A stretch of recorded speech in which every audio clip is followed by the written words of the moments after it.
Welcome to the Comics Coffee Metal Podcast, episode 159.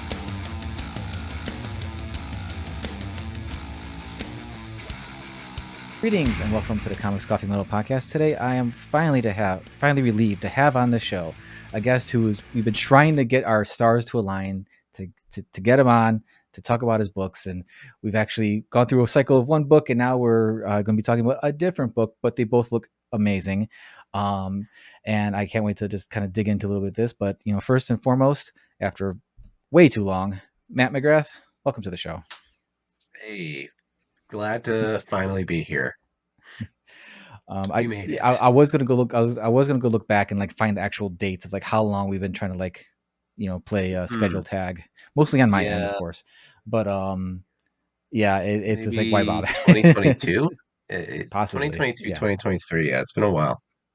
Yeah, so I'm glad we finally got it all sorted out. You have a really awesome new book on Kickstarter right now called A Journey into the Abyss. It looks really cool. I really love the art style. The concept seems really, really, really fun. And a friend of the show and a friend of mine, Michelle Abinader, is the editor, which is always a plus in my book.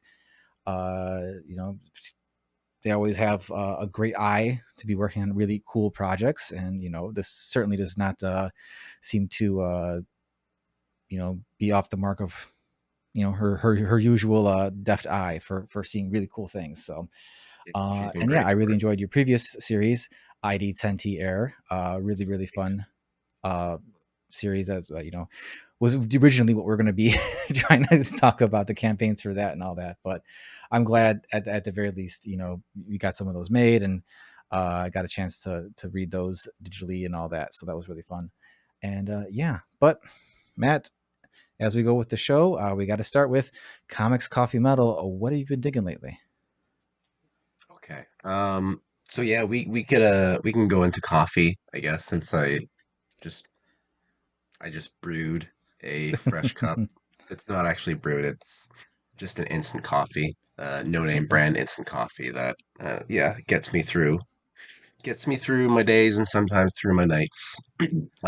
Is that typically like your go-to for coffee, just hot black liquid with caffeine, or it's like it's my backup usually. Like in the morning, I'll just make it's called President. So I'm from Toronto, and we have a Canadian brand called President's Choice. It's just kind of like the blanket, like nothing, no President's name. Choice, you said? Yeah. I think that's a brand.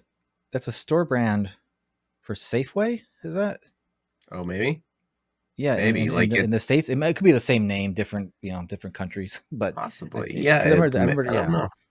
But yeah, like here, it's kind of you find them in like Loblaws. That's like kind of one of our bigger grocery chains is called Loblaws, or you find them in No Frills. It's another kind of like it's all the same company but different kind of like branding. Okay. So I'll make that, and then yes, my backup later in the day is I'll make the mud coffee with the instant coffee. Yeah. Maybe I'll put like some hot chocolate mix in there too, make a nice mocha. Spruce it up a little bit, but yeah, fancy it up. totally. Do you typically do cream or sugar, or you just prefer black most of the time? Yeah, usually cream sugar. I tried doing black last year and didn't stick. Apparently Tough. it's healthier, but yeah, I can't do it.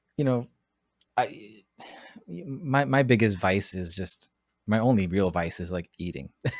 So if like I'm gonna have some sugar and cream in my coffee, I'm gonna have some sugar and cream in my coffee. Like I don't smoke, I don't drink. Like let me have this. Let me have this little bit here. Excuse me. We're in the middle of a heat wave right now, so like we are fully on like iced coffee, cold brew in the house and all that. We got this little pitcher that you can just like, it has like a filter in the middle, so you just fill it with the grounds and just fill it up, and then next day you got some plain iced coffee. So that's coming in real handy lately because we just exited our heat wave. We had it from like Sunday Monday, Tuesday, and then today it was still pretty hot, but not like sweltering, Yeah. crazy hot. It was, Yeah, we had yeah, we had a more bit of a respite today, but it was also like underhanded because it was very humid today, and that's like my mortal humid. That's enemy yeah. is humidity, and it's just so it.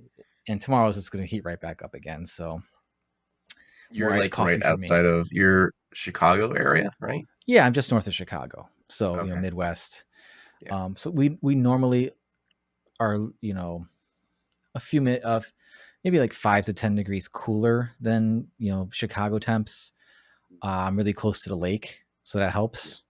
They're just saying around here it's cooler by the lake, um, for whatever reason. But it's still not great. It's still the Midwest is not built for this kind of heat. Can we just have like a regular summer? It's yeah, it's Our summer's but been weird. Like it was a pretty cold June, mhm, up until just like this weekend. I was wearing a jacket, um, like just a week ago because yeah, yeah, it was way too cold. We yeah. were like high teens, low 20s, so like Celsius. I don't know what that is in Okay. Fahrenheit, but Uh, yeah, jacket weather for yeah, sure. it's too late in the day for me to do that math, but for us, yeah, anything like over like 65 degrees Fahrenheit, like I'm just like in danger of just sweating. It's just how I'm built, I guess. I don't know. So yeah, it's from spring to like you know uh end of fall. I'm just like always just dreading dreading everything. Yeah. It's pretty nasty. It's pretty nasty, but that's on my own thing here. Now I have to look up what that is in Fahrenheit, in Okay. Celsius. So you'll be Fahrenheit, shocked by how cool it's that been. it is. Okay, 18. Yeah, once it's above 18 for you guys up there, it's yeah, it's just. But then I'm also the kind of guy who, like, if it's like middle of winter, and unless it's like below freezing, I'll be wearing shorts if I have to go run What? out and do Oh something. God, that's crazy. It's the Midwest in me. That's just how we Yeah. are. But it's got its pluses and it's got its minuses. But anyway, Yeah. enough talk about that. So what would you like to discuss next? Some comics. I know you said you're not much of a metal fan. You gave me one band though that you liked, and I definitely have some great recommendations. I think that Okay. are in that vein if you have not tried them already. Okay. Let's So jump into that because okay. yeah, I'm a weirdo that's I don't really listen to music all that often, like Hmm. of really any genre. But yeah, like my partner, um, she's like kind of a metal fan. Okay. So she got me into Sonata Arctica when we first met, Yeah. and I haven't really listened to them in years, but we kind of listened Hmm. to them all the Yeah. time when we first started dating. And yeah, she like really into symphonic metal. Like Hmm. she loves this band called Versailles, this Japanese Okay. um Yeah. Yeah. I've recently symphonic. heard Yeah. it. Yeah. Yeah. Okay, yeah, yeah. Yeah. Yeah, so Versailles and the lead singer Camijo, like huge fan of them. I think one of the only concerts I've ever been to was one of their concerts when they came Hmm. to Toronto a couple years back. But yeah, like I Sonata Arctica, like I really dug them. Yeah. Um, Um. I like So, that so kind of some like bands. Yeah. yeah Yeah. power Some metal. bands definitely in that vein. What band I really love is called Evergrey. They are definitely more probably riff heavy than Sonata is, but the vocal stylings are pretty similar. It's very much in the power metal. There's no real presence of like any like guttural vocals kind of stuff that some people are very much not fans of. Um, and they just have some really great songs for me. I'm not a huge power metal person, but it's more so because um, a lot of stuff becomes more too technical, I guess, when it comes to power metal. They get a bit too technical. It becomes so it gets. I can appreciate the musicianship, but you kind of get lost in the weeds of like, all right, there's still doing this really complicated solo thing. It sounds cool. I'm impressed that you can do that, but like I'm checking my watch on it. Like I'm not feeling it, you know? Good to go. I really deeply offended somebody many years ago. Uh, he loved this band called Jag Panzer, who's like one of the OG like power metal technical folks. And I saw one of their videos. I said, "Oh yeah, I finally saw a video, a Jag Panzer video." He's like, "Oh man, did you love it?" I'm like, "That's pretty boring. I didn't really." He's just like, I might as well just ripped out his heart and just showed it to him right in his face and like, this is bullshit. Ah. But I mean, I've come to appreciate some of that, like Evergrey, or Camelot with a K. Yeah, I think They I've are really heard of good. Camelot Yeah, with a they're K. definitely one of the more popular, mainstays of power Yeah. metal. They got a lot Did of like great stuff. Christopher Lee kind of narrate one of their Oh, I don't think it albums? was. I He's might done be a thinking lot of of. something else. There's definitely some bands where Christopher Lee's like done, or like vocals for. There's a time where like basically any power metal band, like you had to hire Christopher Lee, and he would just be in. He probably just had a He's on throne with a standby. green screen set up at his house. He's like, "All right, come pay me," and then he'll go. I mean, he even released. He had his own metal album at one point. Because he Yeah. was a trained operatic singer, and it was like, I don't know if he was trained, but that he was definitely in it. He was not a faker. He was Yeah. down with it. Um, and then symphonic metal you mentioned that your partner enjoys. So I'm sure you've heard of Nightwish, or possibly they are like one of the OG symphonic metal bands. Okay. Very, a lot of their stuff is hedges on folky almost with some of the instrumentation. But they have they've gone through a few singers. The original singer is definitely more Hmm. operatic, kind of folky kind of stuff. And then their second singer is definitely more leaning into the hard rocky kind of more melodic, radio melodic kind of stuff, which is great. That's how I got into them, and then enjoyed everything else. And now their current singer, she's kind of like the best of both worlds with that. What was her name But again? yeah, This the, band? the band's called Nightwish. Nightwish. Okay. Yeah, I'm yeah. typing these all into Google as you speak. So I gotta. A if there's a yeah, you can pretty much look up any of their tracks and you kind of like get the idea of their vibe. Um, there's I'm pretty sure on YouTube they have some whole live concerts up there too. I would definitely I'll try to send some links to you because there's definitely some standout stuff that's like if you like this, you're probably gonna like the rest of what they do. Okay. But yeah, for metal Rex, that's kind of what I would normally if someone's on the show and they're not really super into metal, I kind of ask like what kind of other music they listen to and like what kind of stuff they're into and try to find something I can feel dovetails into that Yeah. because metal has such a wide berth of bands and subgenres and stuff. You can usually find something to relate to somebody else's music stuff. But you mentioned you don't really listen to a ton of music, which Yeah. to be That's my honest, problem. if I didn't have to talk about it sometimes, like I that would happen to me too, because there's just so much stuff going on. You're trying to catch up on podcasts and videos and other I'm information so stuff. It's behind like, my podcasts. Yeah. yeah, it's like when do you sit down to actually just enjoy music? Like when can you actually just go and do that? It's so rare Yeah. these days. So I definitely have to make it a huge point because I don't want to get when we're having discussions like this, like I want to be able to be helpful and I want to check out new things and all that. So yeah, it's tough. So I get you there. And yeah, don't get me started on podcasts. I'm so far behind on podcasts. Like, I mean, many years, I guess almost just over 9 years ago now, when I last had like a regular full-time job, I was probably listening to podcasts 6 hours a day while I was working. Too. And then my daughter's born. We had a whole bunch of stuff shuffled around. I got a kind of a remote home thing and then was also dad at home.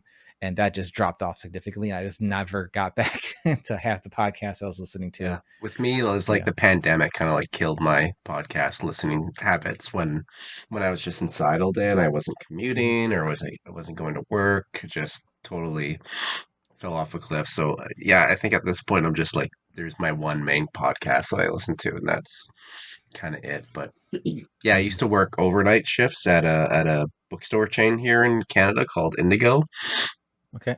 and I worked overnight. So my job was Hmm. just like get shipments at ten Yeah. thirty, and then we'd unpack them and I'd go off and like stack shelves or whatever. And all I had to do was just listen to podcasts all night. It was awesome. So I was listening a ton, but yeah, those days Yeah. I can't What's listen to podcasts like while I'm working. I have to do something like really kind of mundane and monotonous yeah. or whatever. If I'm Yeah, my you need a job now is podcast a to kind of desk like job, spruce so up the activity you're doing a bit, you yeah, know. Yeah, it usually these days when whenever I have a podcast, it's usually if I'm like at the grocery store or if I'm doing dishes or something like that. Um, but yeah, it's tough. It's tough because when you're actually trying to focus and do work. So I was going to ask, that was a question I was going to ask later, is like when you are writing and all that, is there like anything you particularly listen to if it's not music, but or do you write in silence, or is it just kind of, yeah. you know, I need my anything like music or you know background kind of hmm maybe like a whatever show or whatever in the background is way too distracting. I'll just like get into okay. that. Sometimes I'll have kind of like I don't know. I might have a creative meal or something before writing. While I watch Hmm. like I don't know a favorite scene from one of my shows. Okay. It's like I've never similar. heard that reference like that before. I like that. I like that creative meal. Yeah, so I used to listen to a lot of Kevin Smith podcasts, and that's what he would Okay. always refer to it as, like a creative Yeah. meal. Um, yeah, so yeah, I'll do that. But yeah, in the actual process of writing, I'm a weirdo. I need total silence to just kind of like be in that. And I can't even Yeah. sit down and write for, an extended period of time. I kind of do it in like short bursts of like Hmm. 15 minutes, 20 minutes, and then I'll get bored and I'll have to go up and make a coffee or take a walk or Yeah. bother the dog, bother the cats, or maybe I'll watch some stuff on YouTube or whatever. And then Yeah. yeah, I'll go back to it. But yeah, in the Well, moment, yeah, it's got to be silence. that's one thing I've definitely seems to be a thorough line with, people I talk to about how they're basically rituals or non-rituals while they're being creative. And for the most part, like everyone's just a little bit different. Everyone just needs a little bit of difference. Some people, they like, I need to have a chunk of time to devote to this and get it done. Other people are Yeah, like, no, I just do a little bit at a time and it gets done, yeah, and there's no right way. There's no wrong way. Well, I guess there might be some wrong ways, but as long as you're doing something, it's not the wrong way. As long as you're yeah, getting something done. Even if it's like, I wrote, one page today, barely, or whatever. It's like you still got something done. How many people say totally. they gotta write, and they don't do anything that day? It's the same thing with drawing. Like, it's like, I gotta draw. It's like, oh man, I only drew for like a couple hours today. It's like, well, there's people who haven't drawn in weeks, and they keep saying, yeah, I gotta draw. Yeah, I gotta do this. I gotta draw. It's like, so, don't beat yourself up about it. But you got your method. It seems to be working out for you. you know, So far, yeah, so, and that's also key too, like finding a method that's like sustainable for yourself, because right, yeah. if there's, you mentioned you were working overnights and all that stuff like that. So um when that shifted a bit, like did that really throw off how you were writing, or were you um No, actually, when that ended is kind of when I started really like writing. I'm like, sorry, I'm just gonna blow my nose. go ahead. I've had really bad allergies for the past, Mm, I don't know, forever. But no, when I was working overnights, yeah, no, I didn't have any energy to mm-hmm, write or do anything. Um, during that time, I was more interested in then getting like a acting career going. So okay. that was even worse. I would like do an Mm-hmm, overnight shift and then get home at like whatever 8 a.m. crash and then get a text message from my agent being like, "Hey, you've got an audition at I don't know 1 p.m. today, so here's your lines and memorize it and off you go." And I'd be like, "Oh, I just want to oh sleep." man, that Yeah, sounds rough. but yeah, I made that work for a little while, but Hmm. Yeah, then stopped doing the overnights. I kind of had a 9 to 5 job that gave me a lot more freedom to Hmm. do writing.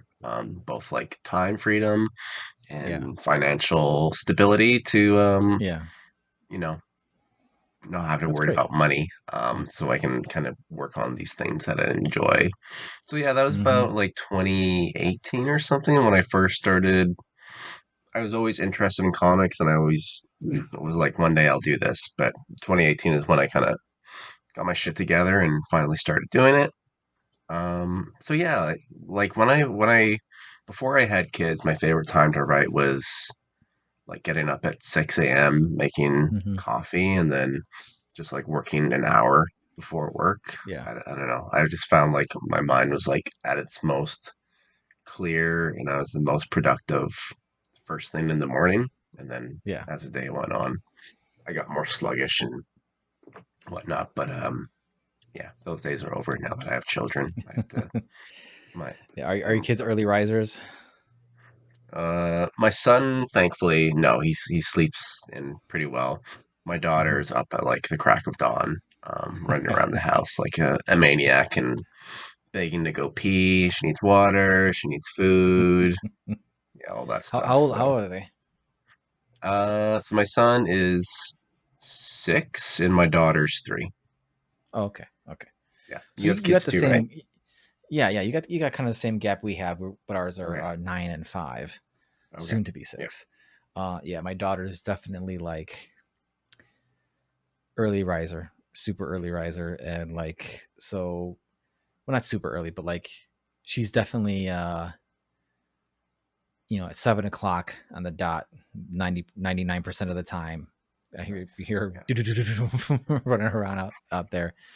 And then my son, he's I don't know. He's kind of flip floppy. Sometimes he's just like he's up and at 'em. He's like, I want to be the first one to be dressed. I want to be, all this. And then lately, he's just like snoozing in for to like 8:30 or whatever because it's summer here. No, school's done. So I don't know how if your schools are like year round No, he's going to or be not. Are done not? in 2 days. Yeah, he's almost Oh, done. okay, Yeah. okay.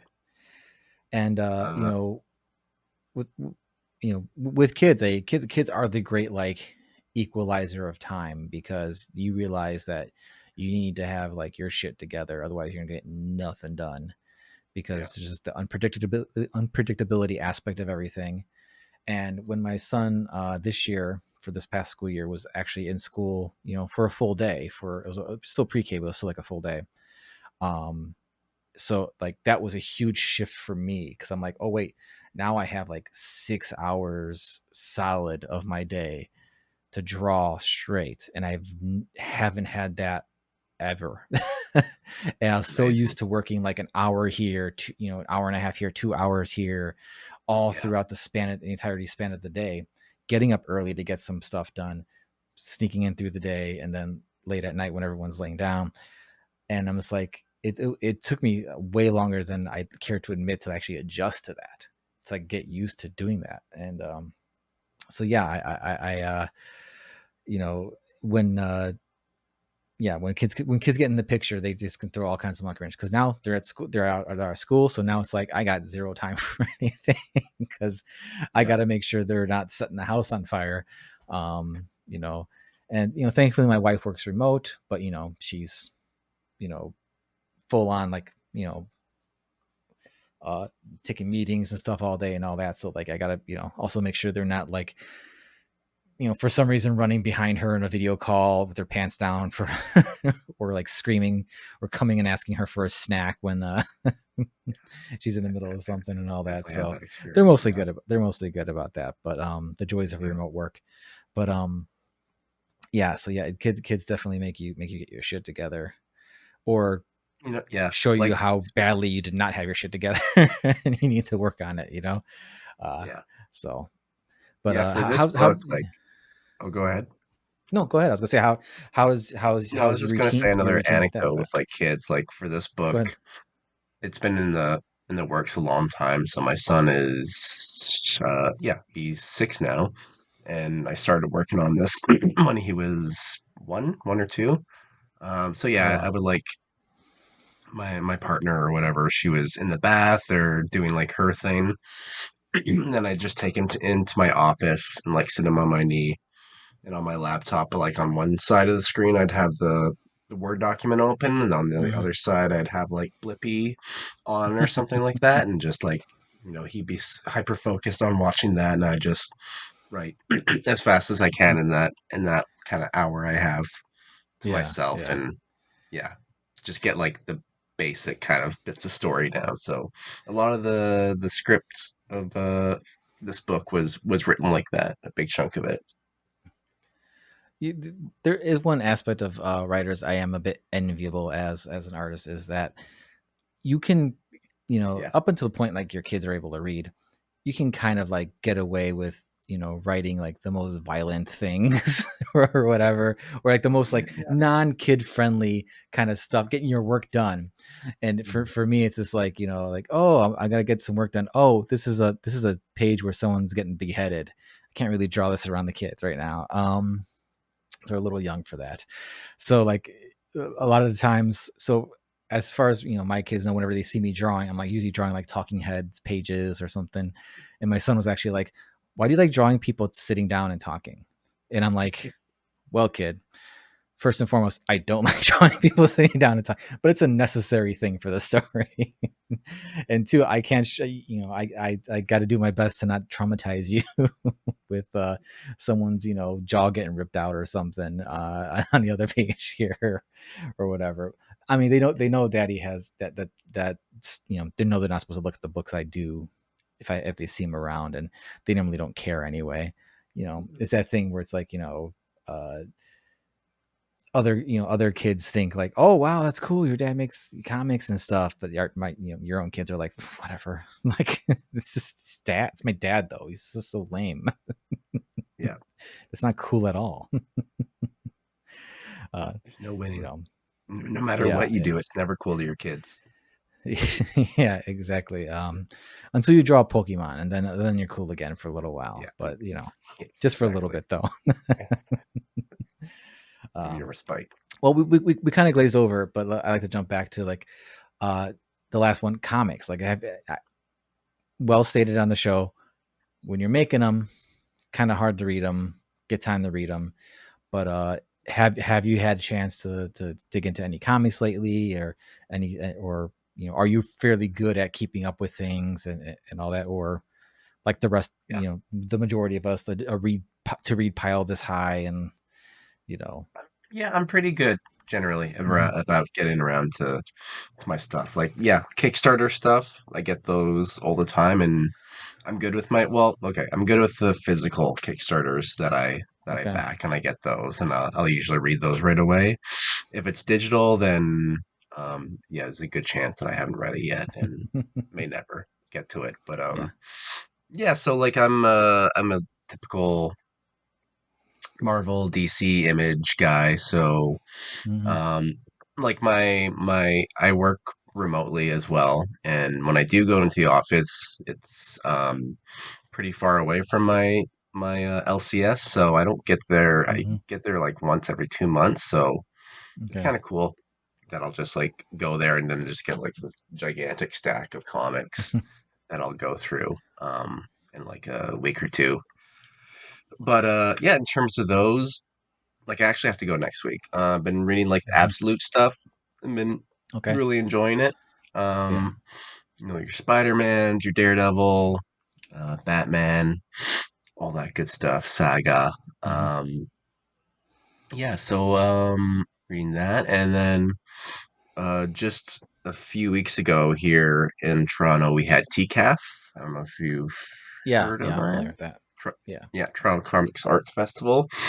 Um, I don't go to a ton of conventions, but I feel like that's like one of the best ones you can go to. So very Yeah. fortunate that it happens in my city. But yeah, I grabbed a huge stack of comics and graphic novels there that I'm kind of slowly making my way through. So I just finished this anthology called Pulping.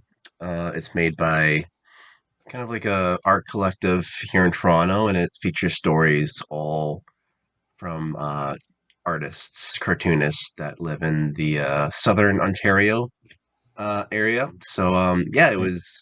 it's great. I don't know, has a really indie feel, kind of like that Fantagraphics, Brown and Quarterly Okay. kind of Yeah. indie comic stuff. Yeah, like a lot of autobio stuff, or just some Mm-hmm, that are like mm-hmm. completely surreal, and yeah, comedy things, and yeah, that was great. Right now, I'm just started reading. Sure. What is it called? Mary Wept at the Feet of Jesus. So, by Chester Brown. I don't know if you're Okay. familiar. Yeah, yeah. I know of Chester Brown. I don't think I've actually read any of the works, but yeah, Okay. I recognize the name. Yeah. Yeah, yeah, yeah. So I'm just starting to dig into that, and Okay. I don't know what happened to me in the past month, but for some reason, I'm not a religious person, but I've gotten really, really interested into Christian apocrypha, and I've been Okay. kind of like searching for like any kind of cool comic adaptations of the Bible. So I was really excited to pick up this one Yeah. where it's the I guess the premise it's kind of like a adaptation of select um, passages from the Bible, but he's specifically really interested in prostitution that's been Okay. represented in the Bible. So Mm-hmm. yeah, I just started it, but Yeah. yeah, like his Well, other famous graphic novel he did was Pain for It, which is kind of an yeah. biography of him and his experience with sex Yes. workers. Yes. Yes. Now that now Yeah, now it's all clear. Yeah, I remember when that came out. Yeah, for yeah, sure. Yeah, because yeah, that was a bit of a hot topic when that one yeah. came out. I remember. Um, and the interest in like the Christian apocrypha stuff like that. I mean, it's fairly like mythical at this point with some of the stuff that's involved there. So it's only I totally see like just in a general like this seems interesting, just how these things are. What is this about? I don't think that necessarily denotes like an overall interest in like faith, but more just like why why is this like this? What is like the usual curious things that writers are tend I would say are tend to be drawn to, right? Like why is this like this? What stemmed this from? Where did this come from? How is this feel connected to this and all that? And it's all stuff you can then start attaching to to your own works in some way or some form, some sort of like reference pool, just like any other artist, which so yeah, I totally get that. It's good to hear that you have like a wide range of stuff you enjoy, from like the typical, but like the the more mainstream Marvel kind of stuff and all that to Yeah. to indie stuff, as you know, uh, I guess as debated as Chester Brown's stuff is. I don't think anyone's ever I've ever heard anyone like dismiss the quality of the work, just like the the content, I guess. Yeah. Um, Oh, yeah, yeah. but that even then, like I'm thankful that to have been around a really great Chicago comics community. So like it's more along just lines of like actual discussion as opposed to like you know faux Isn't there outrage like or a whatever. really famous comic, Quimby's or something like that in Uh, Chicago? Indie Shop Quimby's, yes. I've been to Quimby's a couple times. Oh, I liked it. But I don't, make my way over there too much. My main, like the only comic shop I actually ever really go to, because I used to work in Chicago, so I'd be going there every week after work before I came home.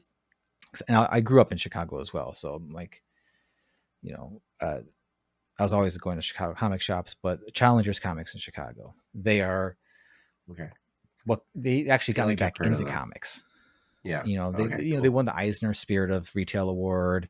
Mhm. They're the owners have been, I think they had a collective 50 years experience in comics retail. Uh, they're there's great people, and they actually got me back into comics and drawing. Period. Like just because I saw an ad when they opened, and I'm like, oh, this is right by work, and I just went in and I'm like, this place is amazing. Immediately started to pull box. I hadn't had a pull box in decade or whatever, and Oh, then yeah. they hosted a 24-hour comic book day. I don't know if you remember those, where a bunch of Yes. mad mad comic book creators would sit in the comic shop for 24 hours and try to make a 24-page comic book each, you Oh, know, okay. That's awesome. Yeah, to that's cool. yeah, yeah, definitely varying degrees of quality, but it's just a fun experiment.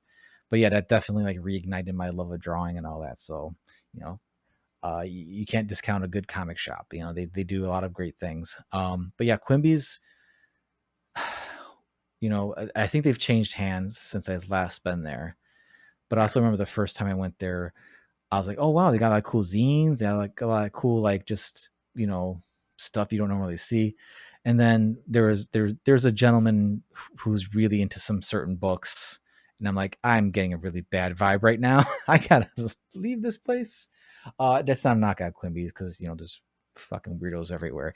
But you know, but yeah, I haven't. I think I was in there one more time for something else, but I've yeah heard nothing but great things about them. I want to say there's another shop that recently opened, but I can't. I'm spacing on name. I feel Howling Pages, I think it's called. Is Cool another name. one that I hear is really really great. Yeah. Um, but but yeah yeah. So uh, you know, with this whole wide berth of like interests you have in comics, well, you know, what was your first like real like comic love? Like, you know, your favorite character or book that you were just like, oh shit, I think, you know, this is going to be, you know, embedded in my brain for the rest of my life. Yeah. Hmm. I think like I remember my parents buying me comics, and I never really read them. I just kind of looked at the pictures, but it was just kind of like Mm-hmm. I got a lot of the Superman, like post the resurrection, or yeah, post Mm-hmm. resurrection, Superman stuff, Spider-Man, Batman. I think what really got me into comics was Spawn. Mm-hmm. Again, like I never read them, but I would just stare at like the Todd Yeah. McFarlane and Greg Capullo art for, Mm-hmm. just like hours. And yeah, I Yeah. would try and draw it myself. Like I don't know, when I was 10 and 8 or whatever, Yeah. like all I drew was like Spawn all the time.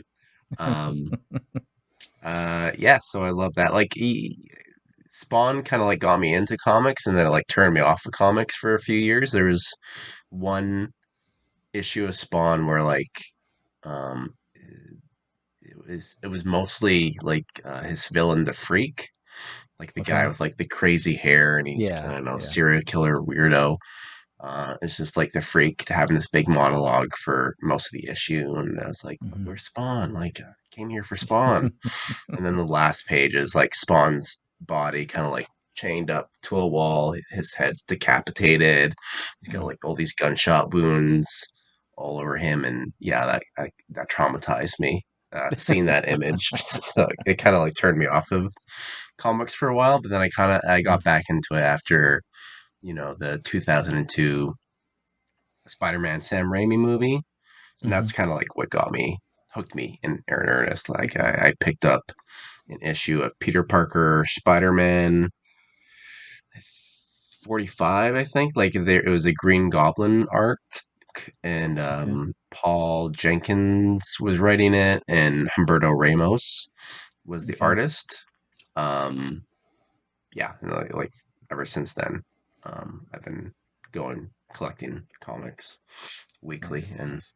yeah, the rest is Yeah. history, I You know, guess. it's you know it is funny that you mentioned Spawn. It's because we're not really reading it because you know that's probably the best. Yeah. All respect to the book they made and the character that's still around and it's still going strong. Mhm. Along with Greg Capullo being one of my favorite artists of all time. Yeah. Yeah, the writing is just like that's very Not much good. not why people stuck around. I think you know. I Um, went back to Spawn like a couple of years ago when they were like doing they kind of like had a resurgence a little bit with like yeah, yeah, King yeah, Spawn. He's launching like new series, and I kind of yeah. jumped back into it, and yeah, the writing hasn't gotten any better. Like it still feels like it's been written in like 1990. Yeah, Yeah, yeah. It's you know I haven't read too much Spawn, but yeah, I've read a good amount of issues, and it always felt like the writing was always like, this is cool, right? This is cool, right? Like, this is edgy, right? Yeah. And He again, kind of described at one point like his writing process, Todd. And it was just like he didn't even write it. He would just like draw random pages and think they were then figure it out. cool, and Yeah. then after like he drew a bunch of pages, he kind of like put it all in a certain order, and that kind of Mm, resembled like a story. And then from there is he would like, write in the dialogue and kind of like string together a story. Just that's really just like a bunch of cool pages all kind of yeah. tied together. That that makes sense. But you know what? You could say that probably about all early image stuff, Really, yeah, I was a big Mark Silvestri Top Cow fan. Like that side of the image area was my jam. And I've tried revisiting it a few times, and I'm just like, it still looks nice though. It still looks nice. yeah, Um, it's because as much as I like Mark Silvestri's art and all that, yeah, I read Cyberforce and I'm like, this feels like he's just doing an X-Men, which I guess is what he was doing. But yeah, he had another book called Codenamed Strike Force, which was like an offshoot of Cyberforce, and I yeah, felt like that book was much more original and had its own identity more so than Cyberforce. And I kind of feel like that probably should have been the book he started with. But then again, there was other great artists working on that book at the time, and so yeah. But for myself personally, like I did fall off of comics probably around the same time you did, just because like they just weren't, at least the ones I was reading, just weren't very good or engaging to me. And then yeah, mid 2000s, I read some, was it Astonishing X-Men, the trade for yeah. Astonishing X-Men, and then That's We Three, and that was like, okay. oh Yeah, shit, comics fucking rule again. Like, yeah, this is yeah. yeah. Now that you mentioned that, Grant Morris, like Arkham Asylum is another one that Hmm. really hooked me early on. Yeah, I was like, yeah, whoa, comics can be this. It can be art. yeah, exactly.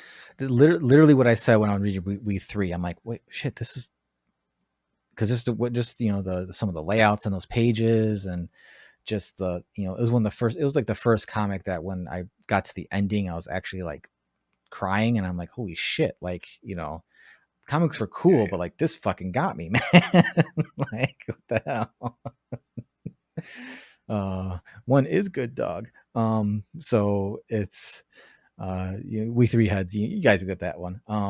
So yeah, it's just like it's one of those things where it's like at the time I left comics, I know there's good comics being made and all that. Just whatever I was ingesting myself was like not it, I guess. But it's cool that you know we we've all had opportunities to come back to comics and read things. I've recently had the Marvel app. I've Okay, yeah, signed up for that on my yeah. iPad, and I've been trying to get through some series that are more recent stuff that people are like, you got to check this out, like, and all that. And there's been a lot of stuff that's kind of fallen flat for me, and it's weird kind of reading comics where I'm like, you know if I was a teenager, this would be my entire personality right now. Yeah. But as an adult, I'm like, I respect the craft of everything's being done. Nothing is bad. It's just not grabbing me. Like I'm not saying the writing's bad. I'm not saying the art's, bad. I'm just like, it's just not connecting with me the way I would hope it would. So I was getting a little bummed out about that. But then I just, started going back and rereading some of the old stuff I liked. And that kind of like kicked me back into gear, and now I'm actually reading some more current stuff. I'm like, okay, this is I'm getting back into it. So I think it kind of like my mindset kind of had to be reset to like remember Oh, you like loved it. an older series I really enjoyed, and kind of like bring myself back to that, to like get back and to like get those neural web fibers reconnected in my brain, and like, okay, this is what, no wait, this is cool, I like this. So, what But are you reading right now? Like, what's on the series that you're digging? um right now, I'm really enjoying the new Ultimate series, the new Ultimate Oh, yeah, yeah, line. yeah. That's great. The Marvel app, I think it's a few months behind. Yes, Um, yeah. and At also, I 6 months, started, I think. yeah, I started reading the latest. Wolverine was always my guy, And I started reading the new series, and I was like, oh, okay, it's like bringing all his rogues gallery back, but it's like some sort of like, secret of the true adamantium, and like adamantium's like possessing people, other adamantium users and all that. So I'm like, this is actually pretty interesting. I'm kind of digging this because, uh, you know, I'm, I was a fan. I was an easy mark for Wolverine stuff because I was still a fan when it was Bone Claws and when he had the bandana and he essentially looked like a beast with the claws or whatever. He's all feral and all that. So I was pretty easy mark for Wolverine, but more recent stuff wasn't really grabbing it for me. Was it the Sabretooth War? Was like a crossover, or like an arc in his book, and I was just like, it was one of those things where it's like, oh man, I really wish this was around when I was younger because I would have been so about this. But like, I'm just not. It's just not connecting with me. I should be loving every fucking page of this, and I'm just not. But I went back and then I started reading some older Wolverine stuff, and then what was it? One of my favorite series of all time is X-Men 2099, and cool. For some reason I just love that series so much. I know, it's kind of hit and miss for some people, but after I finished like rereading that and I started going back into stuff, I think that's what did it for me. Like I just like kind of got back in that space again. I'm trying to go back and I've started the House of X, Powers of X stuff a couple times.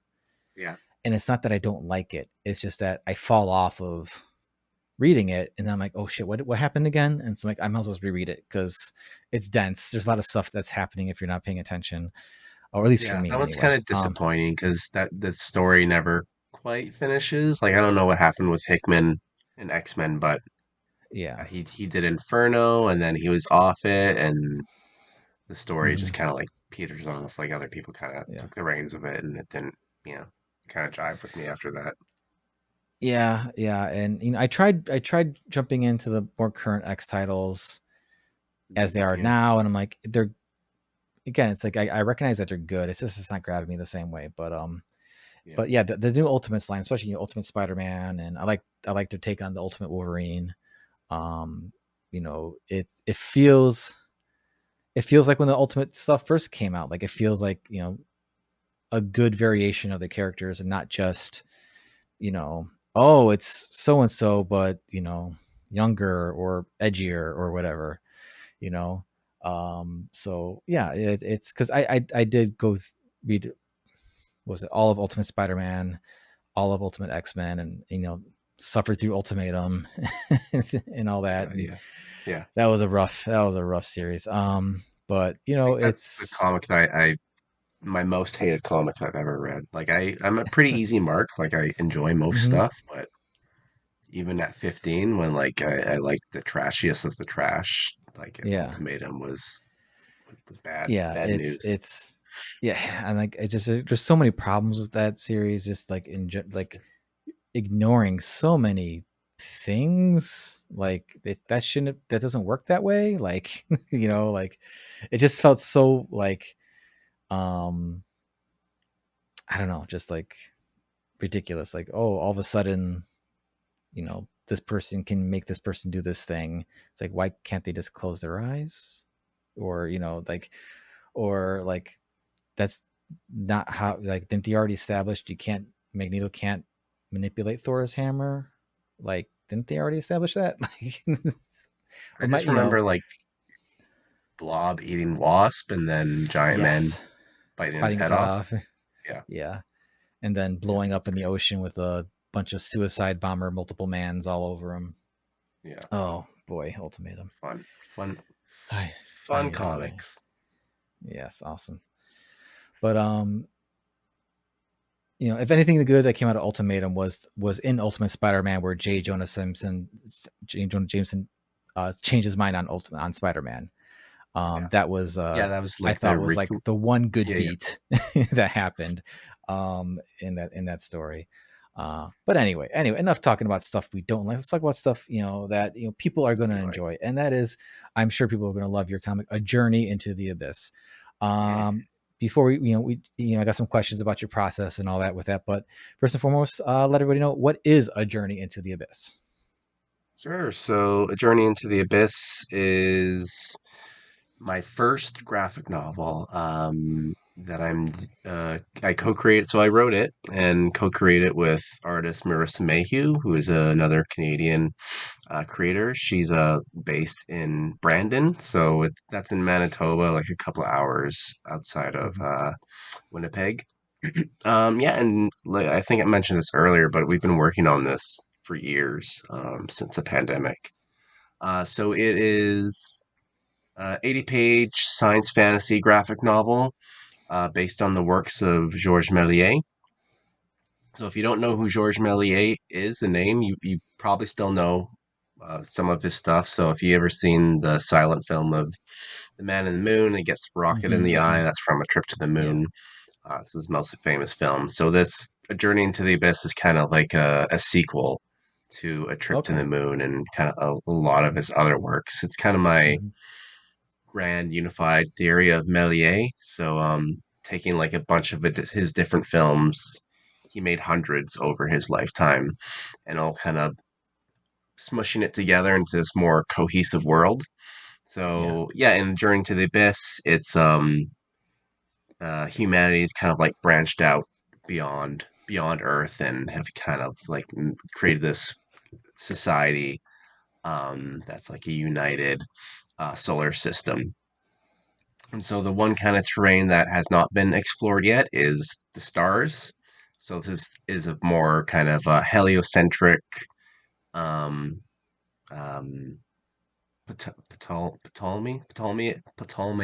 I don't know how to say that, but like Earth at the center of Earth, and there's like the different cycles, and then the Yeah. stars are just like this kind of like sphere, this glass sphere. So nobody's gone to the stars, and it seems to be an impossible thing.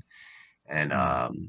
yeah, our main character Beatrice is determined to get there, and she has to partner up with a eccentric professor who's a kind of a maniac but also a genius, and together they kind of figure out a way to get to the stars. But once they do, they find out that the stars isn't just the stars; it's like this barrier that kind of um, cordons them off from this kind of Lovecraftian horror Oh, okay. beyond. So they That's end really up in cool. this abyss and have to kind of figure out how to get home and how to stop this kind of malevolent deity that is trying to that they have awakened accidentally. And so yeah, it's just very weird, whimsical fun. Um, Nice, yeah, nice. that's it. It's currently live now. It's already a you just launched, and it's like already a project we love on Kickstarter, which is great. So cool. Yeah. By the time this episode airs, you'll be right in the middle of the campaign. So hopefully, you all have hit your goal already, and we're launching onto some sweet stretch goals. Yeah. But if not, I urge everyone to go check it out. It looks really awesome. The art, I love the art style. It's very much captures the imagery of milieu, and even like in the banner image, like the moon has an eye patch, and it's just like Right. just hilarious, but also like whimsical, and just like and the art style is very much that in my brain the word that comes to mind is like storytelling. Like it's just like when if you're when someone's telling this kind of like outlandish, well, not outlandish, but like this science fantasy story, like that's kind of like the way the visuals appear in my brain. It's very storybook storyteller like, which is Yeah. great, because I think it really fits the vibe of everything, and again the look of the director going forward, and all that, and just you know you mentioning like the twist of like the kind of Lovecraftian horror type thing hiding behind, like that's speaking my language there, like Yeah. because I'm all for like, hey, here's this thing that seems at the very least kind of you know almost comforting or safe, not necessarily safe and like not risky aspect, but just like, oh, you can kind of enjoy this, and it feels kind of feels good to read this, and like, oh wait, here's some really fucked up shit behind the corner here, man. It's gonna get you. Um, Not to say that that's exactly what you're doing, but like, if that would turn anybody off, because I haven't read the whole book yet, so that's I can reserve that judgment for that then. But it definitely, I love that kind of mashing up of things. I've said this before on the show, like whenever someone has an art style that's not typically tied in with like that kind of darker horror stuff, I'm like, you should do something like that, because it just seems like such an obvious, to me, like thing that other thing is missing, you know? Mm. Um, like, why not have someone who, draws like, sorry, I blanked on her name. Marissa. Marissa's, and like have it be like, draw something in that horror landscape, and it being kind of like just the idea of that kind of imagery being depicted. Like, I don't know what that's going to look like, and that's exciting to me. Like, I don't know what, like, how that's going to work, as opposed to someone who's like, I know how they, someone who draws more dark, sinister stuff. Like, I kind of can see it in my mind's eye before I actually see it. So like for me, that's something I'm always going to champion for and all that. But yeah, the book looks really, really good. And I did enjoy very much your previous book, ID10T Error.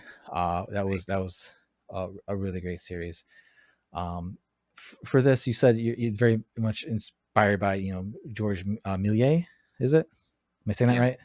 I Milius. don't know. Maybe. Um, I hope I'm saying it you, right. you mentioned earlier that you were pursuing acting for a while. Like, is that where that kind of appreciation for this director came from, or was it something that came Yeah. after, or like where was the spark of this appreciation of that work?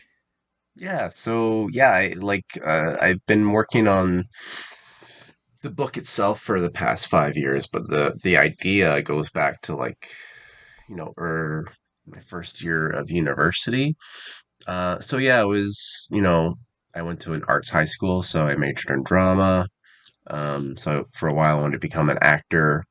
And then later on in high school, I got really interested in filmmaking. So that's kind of where my interest in like Méliès, early filmmaking, classical, like golden age Hollywood stuff and kind of beyond came from. And I really want to be a director. So yeah, for a while I kind of had this idea of doing a film kind of based off the works of Méliès for a Mm-hmm. while, and I don't know, it would have been like my kind of um, pie in the sky.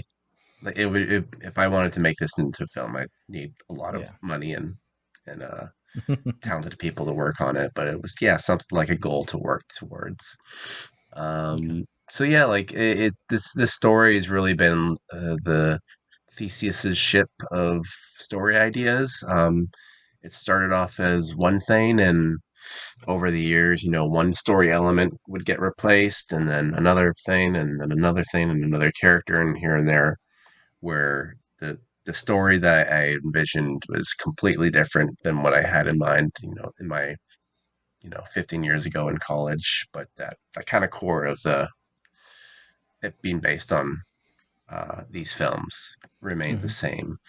Um, so yeah, that's kind of where it came from. Yeah, I had to watch A Trip to the Moon in my first year of um, my intro film 101 class and film history as well. Like we watched a bunch of that and kind of learned like what a revolutionary filmmaker he was. Like when we see it, these kind of tricks, like we know instantly how they do it. Like you know Yeah. splicing frames together or superimposing images over one another. They're not particularly impressive right now, but at the time it was like this had never been done before. This was the first time you were kind of like using film not just to capture images in the real world, but creating something like completely new with this technology. So yeah, it was revolutionary, and I don't know. They're stories are kind of non-existent, but they look extremely cool. And yeah, I wanted to. Not a lot of people kind of like play in this playground, other than the No, Smashing no, for Pumpkins. sure. Yeah, And that was when in the 90s. So that's it's been it's a while. yeah, there's a whole generation of comic book readers who don't even know that. Yeah, But after. instead of making us all feel older now by saying that. But no, it's really cool that something like that has like inspired you to like craft this narrative around it. And I'm always a big fan of like seeing the cycle of influence and reference come around to make things, because that's I think incredibly crucial to acknowledge, because nothing's created in a vacuum and all that. But but when someone takes like has like a direct influence and is trying to do something like you know I guess you make it bigger, than what it was. Because yeah, sure, it's a comic, it's not films or whatever, but like you're injecting this huge story into these visual, and based off of these, visually striking movies and stuff like that. So I think that's really really awesome. You mentioned that it has been in production or in being made since the times of the pandemic starting and all that. How is your relationship with the artist? Like, how is there a lot of like back and forth with the imagery, or like developing the script? Like, like do you give a lot of Yeah. you give like a lot of panel direction, or is it really dependent on the scene or something like that? Like, how I'm just curious how that back Yeah. and forth goes, or is it more like here's the script and then they interpret it the way they do, and you guys go from there. Yeah, it's something in between, kind of like a messy thing. Hmm. Yeah, it's funny. Like we've been working together for 5 years, and we did a podcast just yesterday, and we were like, oh, hey, this is the first time that we're actually speaking to each other, not in person, but like hearing each other's voices, which was kind of yeah, weird, cool. But yeah, we talk all the time, like on Messenger, and like we're always going back and forth discussing stuff for a page. So yeah, I'd say my panel descriptions like are pretty descriptive, especially for this. Like there's such specific things that I have in mind or references that I need. So yeah, like for the first 10, or yeah, basically the first 10 pages of the script, a lot of it is just, YouTube links to specific frames, or like stills from the Méliès films. So I put Hmm. a lot of those in there. Just put like screenshots in the script itself, and yeah, like I usually start off my script like really really descriptive, like Alan Moore length kind of Okay. description, where one panel Yeah. ends up taking an entire page of a document, Yeah. and then as the script goes on, I kind of chill out a little bit, and once we Hmm. get the story rolling, my panel descriptions shrink by they're just like 3 word sentences or something like that. But yeah, the script took a really long time to write. It was like, yeah, 2 years or something. And then when we started working on it, yeah, it's kind of like a back and forth. There's lots of typos in the script, so she'd have to be like, "Hey, I read this part, but did you actually mean this?" I'm like, "Oh yeah, yeah, do that." That's Um, my greatest fear whenever I try writing things. I'm like, man, I if I have to give this to somebody else, they're gonna be like, it's almost as bad as like I have to someone else work from my layouts. It's like, wait, what is this? yeah, What are you trying to say here? uh, yeah. uh, Well, that's yeah, yeah, it's kind of the cool things with comics. Like, is the making of comics doesn't just happen in that Word document on the script. yeah. Uh, like it goes with Marissa, and even with Otavio, who's the artist on Hmm. ID10T ERROR, where a lot of it gets written just on our chat and Messenger, when we're kind of Hmm. like he'll draw or she'll draw a sketch or something, or a kind of mock up of a Hmm. page, and um, yeah, I'll be like, oh yeah, I wrote that, but we change this around and do this, and yeah, we get back and forth in there on Messenger, and a lot of the times like they come up with completely new things themselves, which is always really awesome to see. Like with Yeah. ID10T error, like issue 3 is being finished up right now. Yeah. Um, yeah, like Ottavio drew all this. He drew one of, I don't know, my favorite things that he's ever drawn, and I don't want to spoil it, but it's hilarious what he did, and it's not in the script at all, and I would have never thought of it, but when I saw it, like I was amazed and wowed by it, and yeah, made me cackle.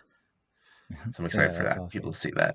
Yeah. Because I was looking over the first issue of ID10 error earlier today, and I'm like, I for the long for the whole time I was checking those the first two issues out.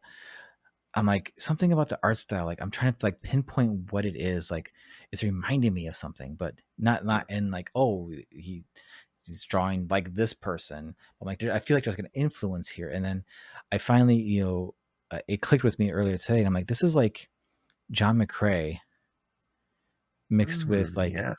mixed with like Keith Giffen's Trencher almost.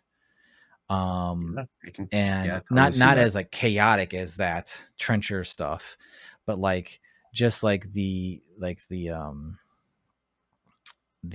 I guess the roughness of some of the lines, and and then the John McCrae stuff. I think just how certain things are spotted, and some of the structures of things and all that, which is I mean this is the highest compliment, because I think those are both amazing artists. And I really enjoyed the first two issues. I'm glad the third issue is almost set to go. um Yeah. because That's that got funded interesting. last year, I believe, correct? So Yeah. Yeah. Fall of last year. yeah. Yeah. Okay. Yep. So and so at this point, you've got two pretty solid projects, kind of under your belt with all that. Yep. And I always hate asking people this when they come on and we're talking about their current Kickstarters and all that. And but I know how we work. I know how we folk are, and so I'm curious to know, like, what does your next thing kind of, have you kind of figured out what that is yet? Yeah. Or Yeah. yeah. Yep. Yeah. Yeah. So yeah. I kind of made a pre-New Year's resolution. Wasn't quite New Yeah. Year's. It was like, I don't know, November of last year, Hmm. where there's a bunch of stories that I've had floating around in my head for years and years and years, and I'm like, okay, Hmm. this Hmm. year, this is the year where I'm gonna at least start all of them. Um, Yeah. so yeah, I've been working on that. So in the Nice. fall, I'm going to be launching another Kickstarter for a comic that's being worked on now. It's almost done actually. Oh, cool. The artist is really fast. So this is gonna. I'm jumping on the not safe for work bandwagon. Yeah, I was Yeah. resistant, but I see Hmm. those big numbers on the Kickstarters, and I'm like, Well, why if you got not? the story for it, Yeah, there's yeah. definitely the So audience. That's all I can it, say about it's that. Yeah. it's really I'm not a huge fan of um Hmm. NSFW comics, but I was like, okay, I gotta try something because I don't Yeah. know, these are so insanely popular and successful. So I was really kind of trying to think of an idea, and then something clicked for me, and I kind of had one of those ideas that are like, why has nobody ever done this before? Hmm. Which Hmm. was really exciting. So yeah, I actually wrote a script that I'm extremely happy about, and it's probably my most personal, vulnerable thing that I've ever written before. So yeah, Which, it's like, yeah. what's that?